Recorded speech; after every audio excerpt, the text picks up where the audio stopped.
Hey guys, I just thought I'd make a quick video for you guys on everything you need to know to do a Turbo S cage swap on your RZR 1000 or RZR Turbo. I've done 3 of these now, and they're pretty easy, and I really like doing them. Walk you through it. So, for the most part, the cage is all the same. It all bolts up into the same spots. This mount here, the mount down there, the mount there, that's all the same. So, no big change there. Going front to back will point out all the differences though. So right here, this windshield used to go up into that little plastic trough on top of a regular cage that you'd have on a 1000 or a Turbo. So you've got a little bit more visibility, and that's actually part of the reason why I really like these cages. They're bigger and they're stronger, which makes the whole car a lot stiffer. It doesn't flex nearly as bad. Really makes the whole car and the suspension, I think, work better. And in the dunes, that extra little bit of sightline just helps you to have that visibility from the driver's seat to see up a big hill if you're coming down a bowl or something. Also, the side is a little bit narrower, so you have better visibility looking up this way too, which makes a lot of sense when you're on like 45-degree angle and trying to see.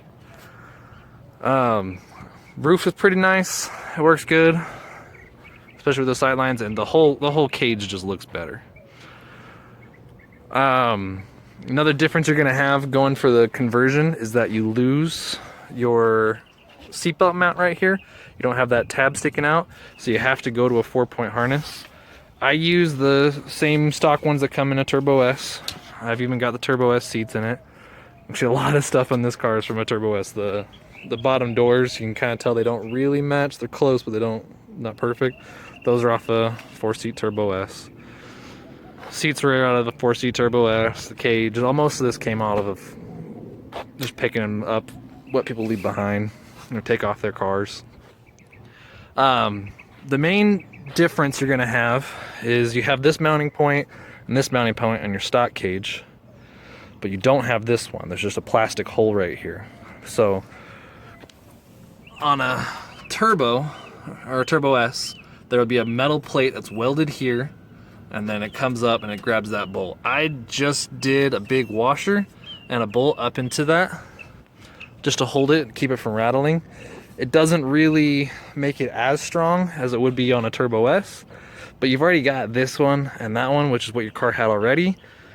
This just makes it a little bit better, I think. So overall, I think it's still stronger than what the stock cage would have been, but now you've got just that bit more reinforcement, a little bit stronger in the back.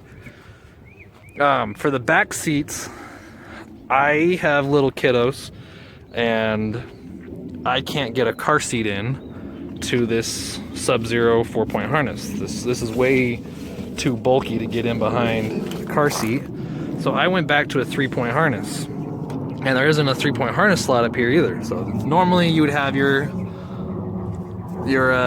harnesses right there, and if you want to do that, you can do that. I mean, you can just put the same 4 seat belts that came out of a Turbo S, throw it on there. But if you're like me and you like the 3-point in the back, especially because anytime we pick somebody up and take them for a ride, they don't know how to work a 4-point harness. They can't figure out how to get it on. It's never adjusted right. So I like the 3-point in the back just because it simplifies it, makes it easier. So there is this bolt here that goes through, and that's what holds that back bar on. So what I did is I just got a longer bolt, went all the way through it. So use the same nut, went the bolt. So there is a little washer, there's a sleeve, another washer, and then the bolt. And that gives this the ability to slide back and forth. It's got a little bit more play than I like. I probably should cut that down and make it a little tighter. If you're gonna do this, make sure you're using a good grade 8 bolt or higher. Don't use just whatever chintzy bolt you got laying around. And I like it because it makes that nice and clean. If you do have just 2 people, it kind of hides the seatbelt a little bit. It still works, it's still functional, it comes out. It's a little bit harder to grab on the first try, but no, it works really good. I forget what Polaris calls this, the T-rail or whatever. I just cut that off because it was too long and just went back to that. overall, I really love the cage. I think it really makes a good look.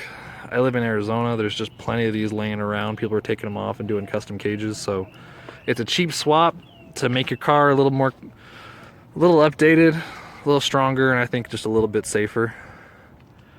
So this is applicable to any RZR 4-seat 1000, 2-seat 1000, 2-seat turbo, 4-seat turbo. It'll fit all of them. The only differences are going to be if you have like a 2014 to 16,000 or a 2016 turbo. Those had the remote mounted reservoir shocks. So instead of having this reservoir up here, it comes through the bed and it mounts up to right here. You can still do it. There you just have to get a clamp to hold your reservoir mount, or your reservoir for your shock. It's pretty easy. There, you can find them on Amazon. A bunch of different companies make them. I think Mod Quad makes one, and that works pretty well. I've also seen people use the same kind of clamp up here to use a 3-point in the front. I'm not a huge fan of that. It's the aluminum bracket. It works, but if you're ever in a crash, I don't think it would really hold up. But yeah, so it should fit. It does fit every 1000 and turbo. The 1000S is a different frame, and it won't work for it. It won't work on a 900S. Won't work on 900 XP. But yeah, if you got a 1000 or a turbo, that's a good way to go.